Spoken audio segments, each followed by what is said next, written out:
देखिए, ये total failure वाली सरकार है। पहले इन्होंने कहा कि हम तनख्वाह नहीं दे सकते कर्मचारियों को, अब ये कह रहे हैं हम भांग उगाएंगे, यानी पैसे कमाने के लिए अनैतिक कार्य करेंगे। ये राहुल गांधी जी की जो मॉडल है प्रशासन का, वो ये दिखा रहे हैं कि इस प्रकार से हम शासन चलाएंगे, भांग बेचेंगे, लोगों को भांग पिलाएंगे और उससे आमदन करेंगे। नहीं, सारे इलाके में ही फर्क पड़ना है, सारे इलाके में फर्क पड़ता है। हुड्डा साहब बिना सिर पैर की सारा दिन बात करते हैं। इनकी हालत ये है कि जिन खिलाड़ियों के इनाम आए थे, ये बिना दिए सरकार से चले गए और उनके इनाम हमने दिए थे। हमने गोल्ड मेडल लाने का 6 करोड़ रुपए रखा। हम पहली सरकार थे जिन्होंने सारे खिलाड़ियों को बुलाकर, बैठाकर, सुनकर हमने खेल नीति बनाई। हमारी खेल नीति आज सारे देश में उसकी सराहना की जाती है और लोग उस पर अमल करना चाहते हैं। हाँ, प्यार भी कई किस्म का होता है। कांग्रेस के प्यार की आवाज, कांग्रेस के प्यार की गूंज आज तक गली गली में सुनाई देती है।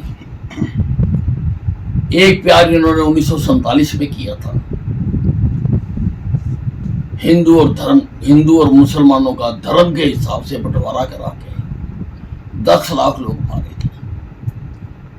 एक प्यार इन्होंने 1984 में किया था,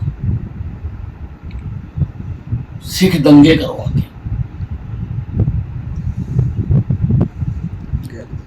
और इस प्रकार के प्यार को अब ये और फैलाना चाहते हैं जातिगत जनगणना करवा के, ताकि लोग अड़ोस पड़ोस, घर मोहल्ले वाले एक गांव से दूसरे गांव लड़ता रहे।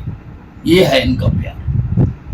सीबीआई की चार्जशीट आई है फाइनल, जिसके अंदर उसमें कहा गया कि शुरुआती से ही शराब घोटाले में केजरीवाल शामिल थे।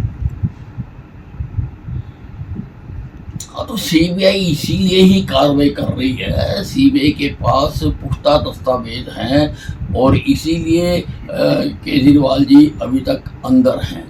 और ये है आप पार्टी की असलियत जो सामने आई है। वैसे पश्चिम बंगाल के अंदर एक और दरिंदगी हुई है, एक नाबालिग के साथ रेप किया गया और आपत्तिजनक हालत में सड़कों में मिली है। देखिए, वेस्ट बंगाल में सरकारी ढांचा पूरी तरह से ध्वस्त हो चुका है। वहां पर कानून व्यवस्था पूरी तरह से चौपट है। माता बहनों की इज्जत सुरक्षित नहीं है और सरकार उनके खिलाफ कार्रवाई देने की बजाय अनेकों बार उनके साथ खड़ी आती है, अपराधियों के साथ खड़ी नजर आती है। तो आपको लगता है कि वहां पर राष्ट्रपति शासन लगना चाहिए, उनसे नहीं संभल पा रहा है बंगाल? ममता बनर्जी में अगर जरा भी इंसानियत है, उनको खुद अपनी सरकार का त्याग पत्र दे देना चाहिए। अंबाला का चुनाव विकास के मुद्दे पर लड़ा जाना है।